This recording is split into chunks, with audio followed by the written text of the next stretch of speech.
Hello, everyone. It's been so long since I've been called to do this.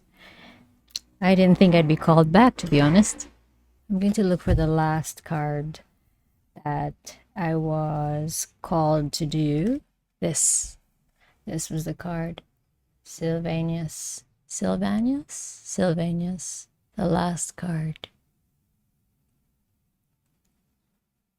And the word that pops up when I see it. Asunder. Yeah. I'm constantly being drawn to that broadsword too. But that's just because of my supposedly warrior past life. So we'll see what I'm called to do today. And if it's one of the cards that I haven't read before, I'm going to read from Jessica Macbeth's words in the book.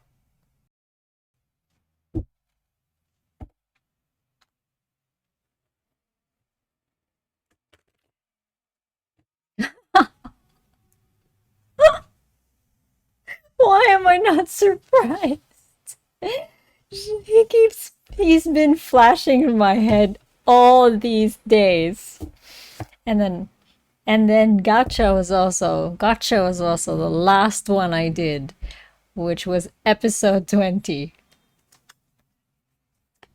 Oh my fairies indeed. But I read Gotcha already, so I can't. Well, I'll just incorporate his message into the reading, obviously. Whoa, Soul Shrinker. Wow, it's heavy. Really heavy energies. Wow. And himself as an exclamation point at the bottom of the deck. Wonderful. Okay, so I've got Gotcha, card number 64.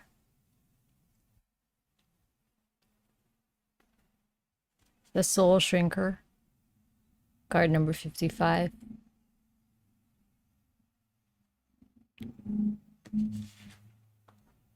And Sylvanius, card number 34.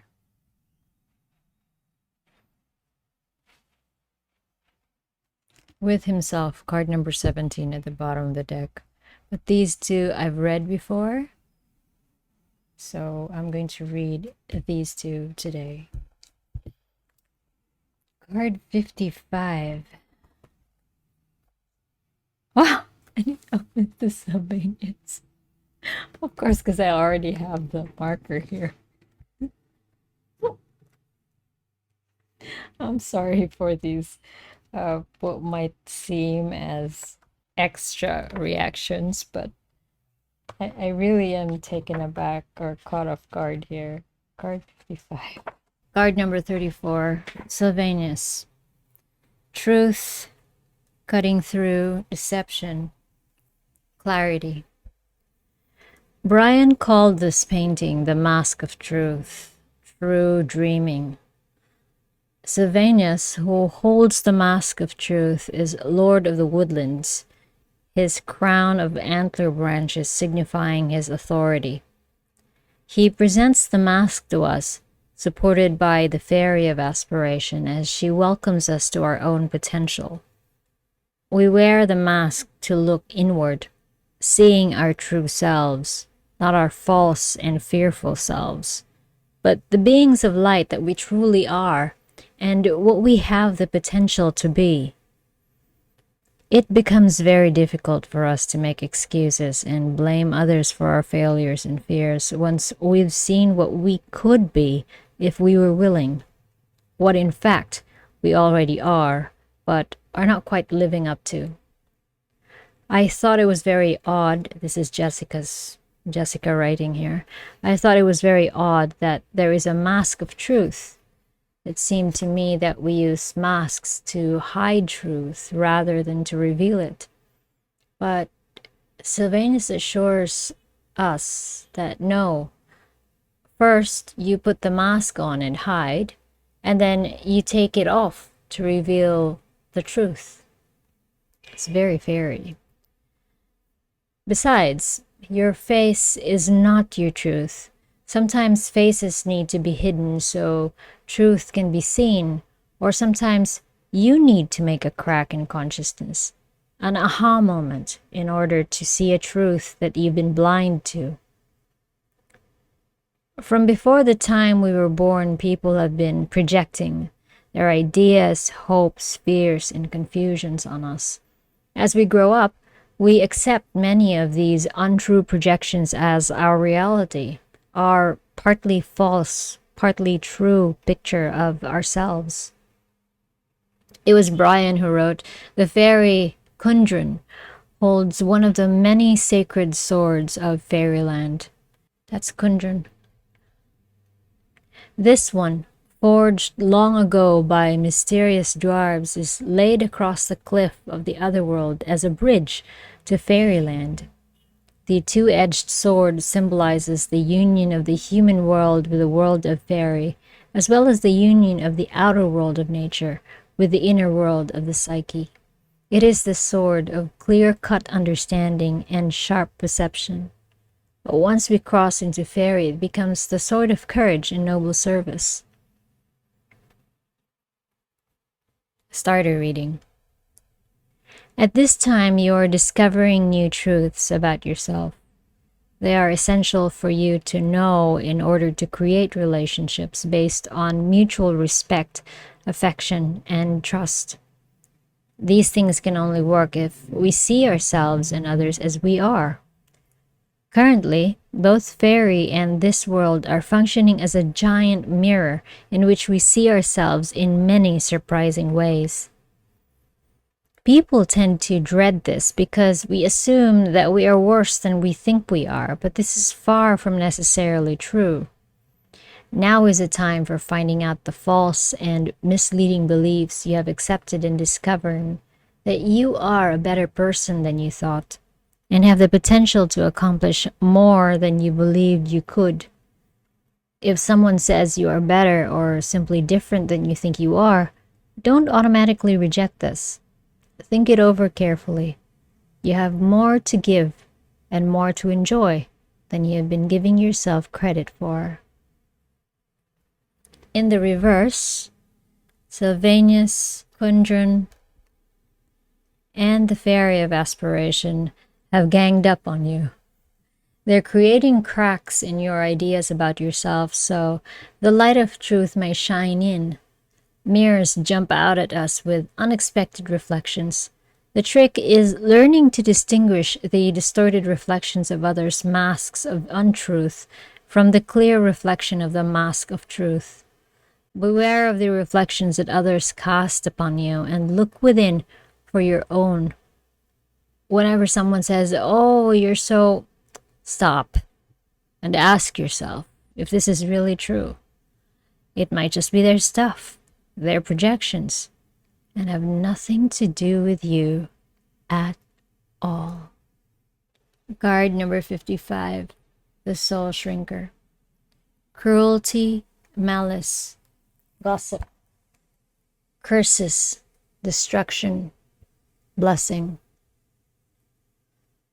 The distasteful task of the Soul Shrinker is to observe what we say to and about others, especially the mean, nasty, and unnecessarily critical things.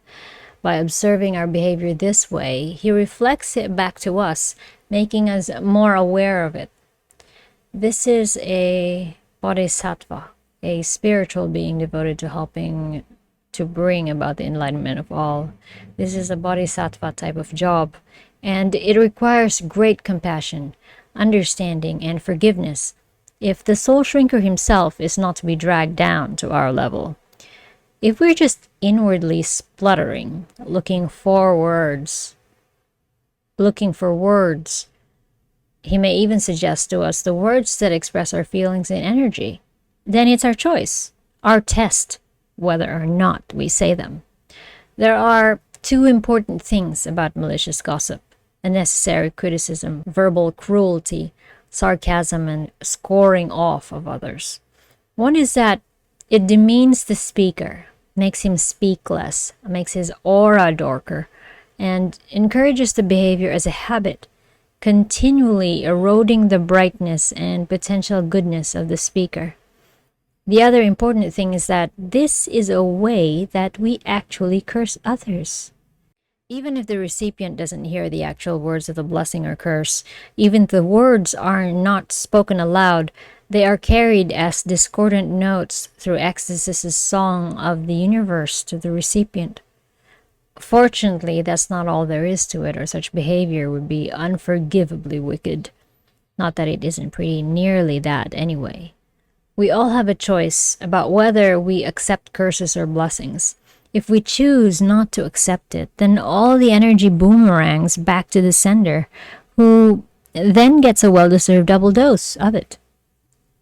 Once long ago, the soul shrinker was very beautiful, but listening to and witnessing all of this human ugliness has rubbed off on his appearance, like that of a lovely frog in a polluted pool with his skin raw and forming hideous growths.